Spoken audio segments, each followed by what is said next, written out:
2021, the COVID pandemic continues its aggressive attack as everyone adjusts and adapts.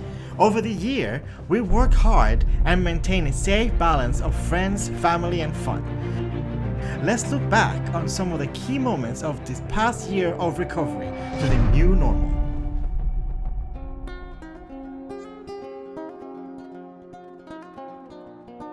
Like most people, we kick off the year quietly quarantined as COVID-19 aggressively attacks all areas of everyday health and living.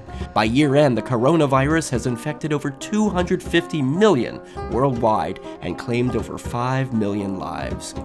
Kevin and I are among the first to protect ourselves with Pfizer's 2-shot vaccine in April. We later take a booster shot in October. By mid-year, the majority in the DC area are protected and people are happy to reconnect and catch up.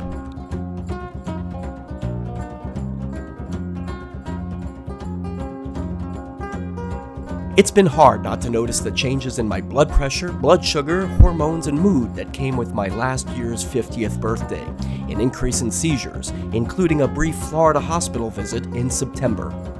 In addition to standard medical care, we both treat our health with an integrative natural approach, eating a healthier diet of reduced sugar and carbohydrates, as well as a regular gym and yoga workouts, looking and feeling great.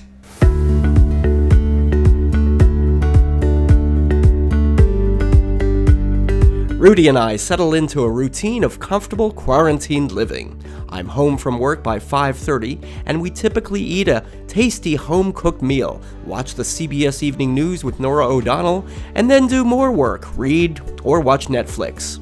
Over the year, we get hooked on several series including Grace and Frankie, The Crown, and Stranger Things. All is smooth and cool until the air conditioner breaks down in the middle of summer. Once again, a portable AC unit keeps us cool for several weeks until the new unit finally arrives.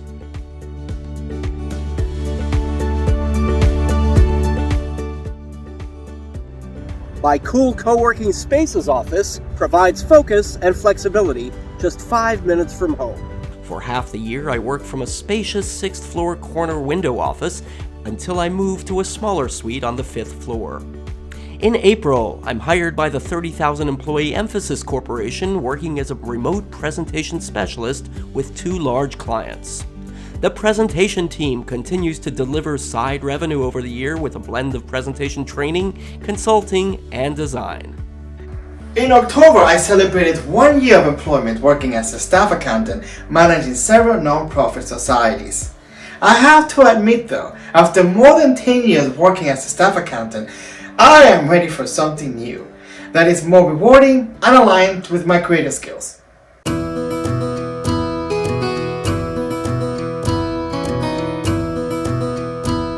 Fully vaccinated, we take several trips in the second half of 2021.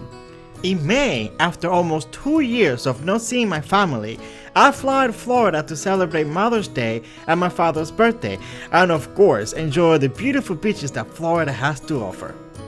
In June and July, while waiting for our air conditioner to be repaired, we bring our work on the road, traveling to Pittsburgh to visit with Michael and Nick, and then to Buffalo, where we check out the amazing Niagara Falls.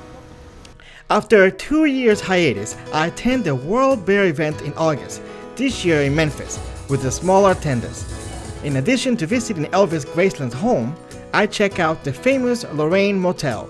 This place was forever etched in America's collective memory with the assassination of Martin Luther King Jr. in 1968.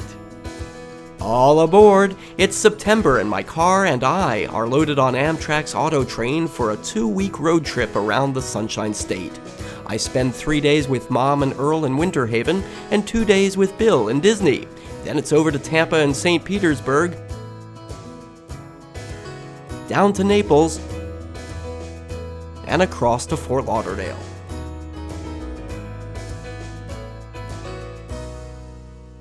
In October, we fly to Boston to celebrate Kevin's 51st birthday.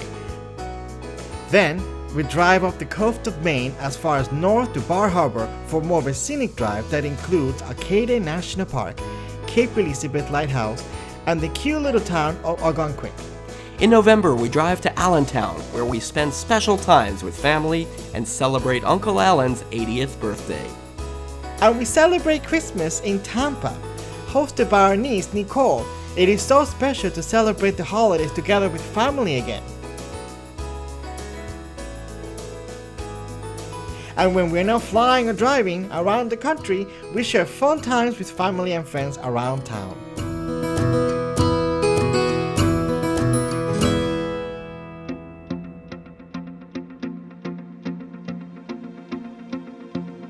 Over the year and around the world, newsworthy events capture our collective consciousness.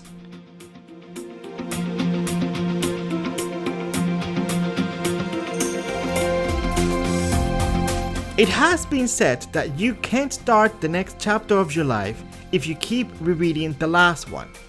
As we look back on 2021, we're filled with gratitude and acceptance, recognizing that we're now in the new normal. We thank you for being part of our lives and invite everyone to join us in looking to the year ahead filled with hope and love.